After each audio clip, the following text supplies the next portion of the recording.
പ്രേമം എന്ന ഒറ്റച്ചിത്രത്തിലൂടെ മലയാളികളുടെ പ്രിയങ്കരിയായി മാറിയ നടിയാണ് സായ് പല്ലവി. ഡാൻസ് റിയാലിറ്റി ഷോയിലൂടെ വെള്ളിത്തിരയിൽ എത്തിയ സായ് പല്ലവിയുടെ മലർ എന്ന കഥാപാത്രത്തിന് ഇന്നും ആരാധകർ ഏറെയാണ്. താരത്തിന്റെ അഴിച്ചിട്ട മുടിയും സ്റ്റൈലും മുഖക്കുള്ള മുഖവും യുവാക്കളുടെ ട്രെൻഡ് സെക്ടറായി മാറിയിരുന്നു.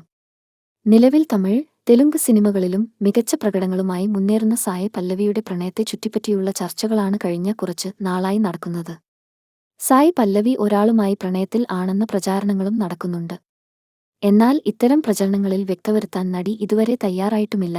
ഈ അവസരത്തിൽ മുൻപൊരിക്കൽ തന്റെ പ്രണയത്തെക്കുറിച്ച് സായ് പല്ലവി പറഞ്ഞ കാര്യങ്ങൾ സോഷ്യൽ മീഡിയയിൽ വൈറൽ ആയിരിക്കുകയാണ്. 10 വർഷമായി അയാളെ താൻ ഇഷ്ടപ്പെടുകയാണെന്ന് ആയിരുന്നു സായ് പറഞ്ഞത്. മഹാഭാരതം വായിച്ചപ്പോൾ എനിക്ക് അതിനോട് ബഹുമാനവും ഇഷ്ടവും തോന്നി. അതിൽ അർജുനന്റെ മകൻ അഭിമന്യുവിനെ എനിക്ക് ഒത്തിരി ഇഷ്ടമാണ്. കഴിഞ്ഞ 10 വർഷത്തിനിടയിൽ അഭിമന്യുവിനെക്കുറിച്ച് ഒരുപാട് ഞാൻ വായിച്ചിട്ടുണ്ട്. അന്നു മുതൽ അദ്ദേഹത്തോട് എനിക്ക് പ്രത്യേകം ഇഷ്ടമുണ്ട് എന്നായിരുന്നു പ്രണയത്തെക്കുറിച്ച് ചോദിച്ചപ്പോൾ സായ് പല്ലവി നൽകിയ മറുപടി.